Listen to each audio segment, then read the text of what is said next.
بسم الله الرحمن الرحیم. خب در این جلسه رسیدیم به قسمت دوم از داستان بانوی بزرگوار و صحابی بزرگوار کبشه بنت رافع، به عبارتی ام سعد.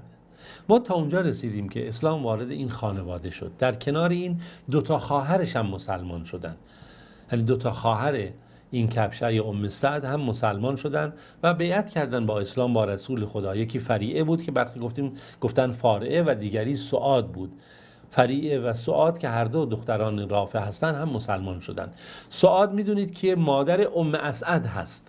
سعاد مادر ام اسعد ابن زراره هست که داستان ایشون رو هم خوندیم. میتونید داستان ایشون رو هم توی این مجموعه برید پیدا بکنید که تا به حال ما گفتیم اونهایی که نشنیدن. ام اسعد ابن زراره هست که این هم یکی از برگزیدگان امت پیامبر خدا صلی الله علیه و سلم است. خب این اسعد ابن زراره که این سعاد مادرش هست، اسعد ابن زراره در واقع باز پسرخاله همین سعد ابن معاذ هست و اصلا ارتباط و نزدیکی رو شما میتونید در این جریان ببینید و نقش این قهرمانان و ارتباط حلقه‌وار و زنجیروار اینها رو با هم.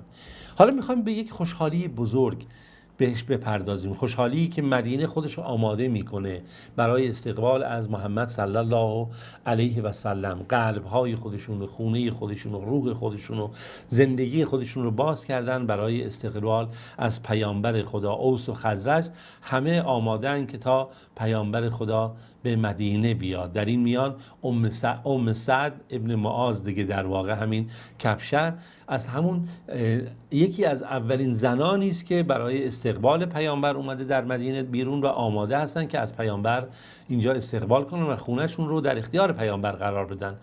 انس بن مالک نقل میکنه که این نحوه استقبال اینها از پیامبر خدا صلی الله علیه و سلم چگونه بود. ایشون میگه، انس بن مالک که میگه که پیامبر خدا زنان و بچگان رو دید. خوب دقت کنید، رأى النبی صلی الله علیه و سلم النساء و الصبیان مقبلین، که زنان و بچه ها هم حتی اومده بودن به استقبال پیامبر.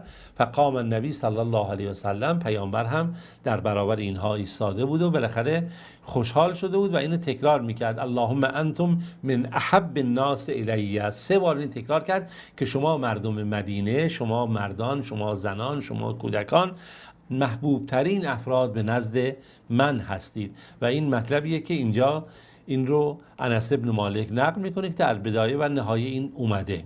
در هر صورت ام سعد خیلی دوست داشت که پیامبر بزرگوار بیاد در خونه ایشون و ایشون بتونه از پیامبر خدا صلی الله علیه و سلم پذیرایی بکنه و خونه‌اش رو قرار بده. اما تقدیر الهی این چنین رقم خورد که پیامبر در خانه ابن نجار یا ابو ایوب انصاری اینها قرار بگیره.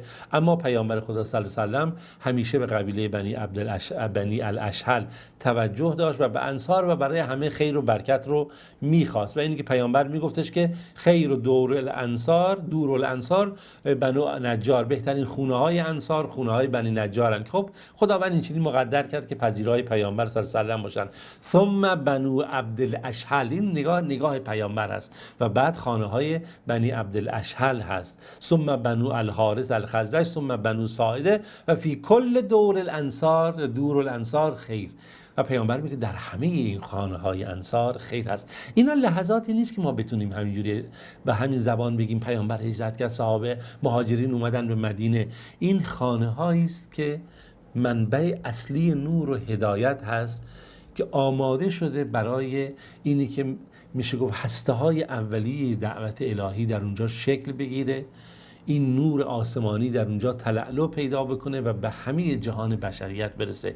و اینجاست که رسول خدا صلی الله علیه و سلم میگه در همه این خونه ها خیر است و کسانی که مسافرت میکنن بالاخره به زیارت عمره میرن، حج میرن یا زندگی کردن در سرزمین حجاز، این خیر و برکت رو در مدینه منوره میبینن. حالا جدا از فضایل این که حالا ما یه روزی شاید در این مورد بخوایم صحبت بکنیم یا خودتون هم شنیده باشید، بالاخره این فیض و برکات در بین زنان انصار در حرکت بود، از جمله ام سعد که میبینیم که جزو مسابقین اولین در این خیر و برکت هست. ابن سعد نقل میکنه که و از جریان ام سعد خیلی جالبه، پسر سعد یعنی از مادر بزرگ خودش نقل میکنه که اول من بایع النبی صلی الله علیه و سلم ام سعد ابن معاذ کبشه ابن رافع ابن عبید. اولین کسی که بیعت کرد با پیامبر خدا صلی الله علیه و سلم ام سعد بود، بعد ام عامر بنت یزید ابن سکن و حوا بنت یزید ابن ابن سکن این مطلبیه که نقل شده که این هم جزو فضایل هست و در تاریخ این مطلب این گونه اومده. اما این مادر مؤمن و نیکوکار کی هست؟ نگاه کنید این سیمای بزرگواری که ما داریم فعلا تا این لحظه ذکر میکنیم این نیست که ما در همین چند صفحه این مطلب رو با هم بخونیم و یادآوری کنیم و دقایق تموم بشه. اینها لحظات و برگزیدگان بزرگوارانی که هست که بزرگواری هست که در زندگی اونها میبینیم اونها آراسته هستن به شجاعت و صداقت و خیر و نیکی و به همسایه‌داری خوب و ام سعد هم واقعا در همین نمونه از این زنها هست که ما میبینیم که اشاره میکنه به مقام و منزلت اون پیامبر خدا صلی الله علیه و سلم و خیلی قابل تأمل هست. از شجاعت ایشون، از صبر ایشون تاریخ نقل کرده، از دفاعی که ایشون از پیامبر بزرگوار داشته که فرزندانش رو به عنوان شهید در راه خدا داده. در غزوه بدر 2 فرزندی ایشون، سعد ابن معاذ و برادرش عمرو ابن معاذ رضی الله عنهما، اینها اومدن در راه خدا برای جهاد در راه خدا، جهادی حقانی و دفاع از ایمان و دفاع از نور و صداقت و پاکی و آنگونه که توان داشتن از قهرمانی از خودشون به نمایش گذاشتن و این 2 برادر برگشتن به مدینه در حالی که پرچمدار پرچم پیروزی و ایمان بودن و مادرشون هم خوشحال بود از اینکه اینها با پیروزی و نصرت الهی به مدینه برگشتند. اما در غزوه احد داستان به گونه دیگری رقم میخوره. در غزوه احد زمانی که شرایط همه چی تغییر میکنه. خوب دقت کنید.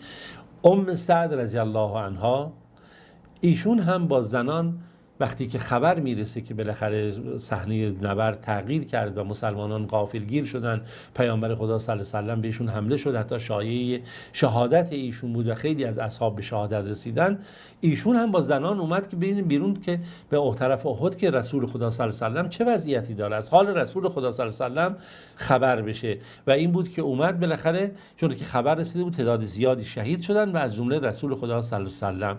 و جالبه که بین یکی از این شهدا فرزندی ایشون هست عمرو ابن معاذ هست، یعنی عمرو ابن معاذ فرزند ام سعد یا همین کبشه این چیه در این جنگ غزوه احد شهید شده. اما ایشون به طرف میدان جنگ میره، برخلاف اینکه به سراغ فرزندانشو بگیره، برخلاف اینکه ببینه فرزنداش چه اتفاقی افتاده، میره و حالا ممکنه تو مسیر هم بهش گفته بودن، خبر میدن که رسول خدا صلی الله علیه و سلم سالم هست و میره با چشمان خودش وقتی میبینه رسول خدا صلی الله علیه و سلم الحمدلله سالم هست و اون مطالبی که نقل کردن شایع بوده خدا رو شکر میکنه و میگه که یا رسول الله دیگه برای من هیچ غمی نیست، فرزند شهید شده، اما همینی که شما رو سالم میبینم هر مصیبت و غمی برای من دیگه نمیتونه مهم باشه. اما رسول خدا صلی الله علیه و سلم با همین حال به اون تعزیه میگه، بالاخره اون بهش تسلیت میگه به خاطر اینکه فرزندش عمرو در اون میدان شهید شده و این خب یک امر خیلی طبیعی هست. خب عمرو ابن معاذ در اون میدان در برابر مشرکان جنگید تا با اینکه با شخصی به نام زرار ابن الخطاب، زرار ابن الخطاب مرداس قریشی فهری، این غیر از طایفه خطاب حضرت عمر هست که در وقتی در برابر این قرار میگیره زرار بالاخره میتونه این توانایی رو پیدا کنه و این ایشون رو به شهادت برسونه. البته خود زرار هم داستانی داره که انشالله در زمانش فکر تا به حال نگفتیم، خواهیم گفت که چگونه ایشون هم مسلمان شد و بعد بالاخره جبران کرد اون اشتباهات گذشته رو. این طبیعت نور ایمانه. ببینید دشمنان رو دوست میکنه، دوستانی که خودشون میتونن در برابر دشمنان دیگه در برابر شیاطین بایستن و این روند نور ایمان حرکت میکنه، برخلاف اونچه که در جنگ ها و چیزهای دیگه ما این رو میشنویم. نقل شده در غزوه احد 12 نفر از مردان این قبیله بنی عبدالاشهل به شهادت رسیدن و 30 نفر در اونجا زخمی شدن از همین قبیله بنی عبدالاشهل. رسول خدا صلی الله علیه و سلم میرفت بالاخره از اونها سر بزنه، به اونها تسلیت بگیره و داستانی اینجا داره میگه رفت دید که اینها دارن برای شهداشون گریه میکنن. خوب داشته باشید و کانوا یبکون علی قتلاهم. این یک موردیه که خیلی از دشمنان میان سوء استفاده میکنن، ها شما اومدید و بالاخره اونها گریه میکردند و بکا میکردن، حالا شما منع میکنید که ما برای مثلا حسین رضی الله عنه یا حضرت علی یا دیگران امروز گریه بکنیم. داستان داشت باشیم. پیامبر رسول خدا صلی الله علیه و آله رفتن دیدن که اینها دارن چیکار میکنن، برای اون کشته هاشون شهداشون گریه میکنن. رسول خدا صلی الله علیه و آله فرمود لکن حمزه لا بواکی لها، اما حمزه دیگه کسی رو نداره، حمزه سید الشهدا، که براش گریه بکنه. خب در اون موقع صفیه هم البته بود خواهر ایشون که مادر حضرت علی باشه و خب بالاخره دختر برادرش که حضرت فاطمه بنت حضرت محمد باشه و سایرین، ولی خب این چون بحث قبیلگی بود و این رواج بود و تا اون زمان این نوحه و بکا من نشده. این هم یکی از فضائل الهیه که ببینید خداوند این شرایط رو قرار میده که برای این خانواده که یک حکمی از احکام الهی بشه برای دیگران.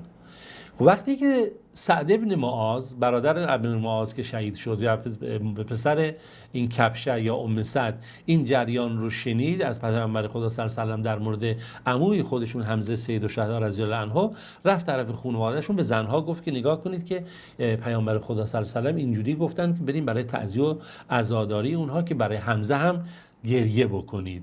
بالاخره میگه که هیچ کدوم از اون زنها نموندن مگر همه رفتن کنار خونه پیامبر، در کنار مسجد که اونجا بالاخره مسجد نبی هم اونجا بود و شروع کردن برای گریه کردن تا بتونن خوشنودی پیامبر و خدا رو هم به دست بیارن. وقتی پیامبر صلی الله علیه و آله دید که اینها دارن گریه میکنن، گفتن اینا کیه؟ گفتن زنان انصار اومدن که برای حمزه گریه دارن میکنن که پیامبر خدا از اینا راضی باشه، اما گریه رو بس کنید، رضایت به رضای الهی بدید، بکا و نوحه و گریه و این حالتهای غیر شرعی رو کنار بذارید، رضایت به رضای خدا بدید. غم و اندوه هست، اما این رفتارهای جاهلی از این لحظه به بعد باید دیگه منع بشه و اینجا بود که پیامبر صلی الله علیه و آله دیگه از این زمان به بعد هست که ما این نحوه عزاداری رو و بکا و گریه های دست جمعی که زنها جمع میشدن دور هم دیگه گریه میکردن، این با اون یکی مثلا تباکی میکرد، گفت دیگه این رو رها بکنید و این بود که اینا همه برگشتن بالاخره به خونه خودشون، هرچند که غم و اندوه هست اما نحوه نگاه جاهلیت. ببینید اینجا یک خیر و برکتیه که ما